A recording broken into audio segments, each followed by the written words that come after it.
बिस्मिल्लाहिर्रहमानिर्रहीम। अस्सलाम वालेकुम ख़वातीन हज़रात, आयशा वॉइस में एक नई वीडियो के साथ आपकी खिदमत में हाजिर हूँ। उम्मीद करती हूँ आप सब लोग बिल्कुल खैर वाफियत से होंगे।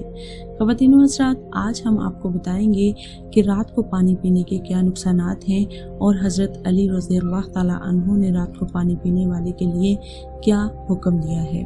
लेकिन इससे पहले अगर आपने अभी तक हमारे चैनल आयशा वॉइस को सब्सक्राइब नहीं किया तो जल्दी से सब्सक्राइब कर लें ताकि हमारी हर नई अपडेट सबसे पहले आप तक पहुंच सके। ख़वातीन हज़रात, एक मरतबा हज़रत अली रज़ियल्लाहु ताला अन्हु के पास एक शख्स आया और अर्ज करता है, ए अली रज़ियल्लाहु ताला अन्हु, मुझे रात को नींद ठीक से नहीं आती, रात को सो नहीं पाता और सुबह जब उठता हूँ तो पूरे जिस्म में दर्द सा रहता है और वो दर्द बढ़ता रहता है। जब वो अपना दर्द हज़रत अली रज़ियल्लाहु ताला अन्हु को बयान कर चुका तो उन्होंने इस शख्स से फरमाया, ए शख्स, अगर तुम रात को पानी पीते हो तो पानी पीना बंद कर दो, क्योंकि ऐसा करना सेहत के लिए इंतहाई नामुनासिब है। रात को पानी पीने से जिस्म में ऐसा दर्द शुरू हो जाता है, अगर अल्लाह पाक इसे शिफा देना चाहे तो दे सकता है, वरना इसका इलाज नामुमकिन है। ख़वातीन हज़रात, पानी जिस्म के लिए एक बहुत अहम चीज है। जब हम मुनासिब मिकदार में पानी नहीं पीते तो हमारे जिस्म से पानी खुश्क हो जाता है और अक्सर रात के वक्त हमें पानी की प्यास ज्यादा लगती है। हमें रात के वक्त पानी की जरूरत ज्यादा महसूस होती है और अक्सर लोग रात को नींद से उठकर पानी पीते हैं। उसका नुकसान क्या होता है? रात को उठकर पानी पीने से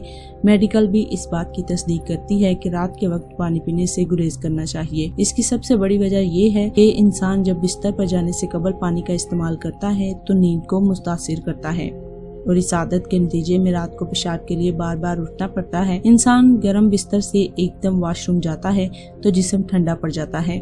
इस सूरत में भी उठना सेहत के लिए सख्त नुकसानदेह है। ख़वातीन हज़रात, आज की वीडियो में हमने कोशिश की है कि आपको बताया जाए कि रात को पानी पीने का क्या नुकसान है मेडिकल के लिहाज से भी और हज़रत अली रज़ियल्लाहु ताला अन्हु के हुक्म के भी मुताबिक। अगर आप भी अपनी सेहत चाहते हैं तो ऐसा हरगिज मत करें। उम्मीद करती हूँ कि हमारी आज की वीडियो आपके लिए इन्फॉर्मेटिव रही होगी और वीडियो आपको पसंद आई होगी। मिलते हैं एक और वीडियो के साथ, तब तक अपना और अपने साथ दूसरों का ढेरों ख्याल रखिएगा। हमें अपनी दुआ में याद रखिएगा। अल्लाह हाफिज।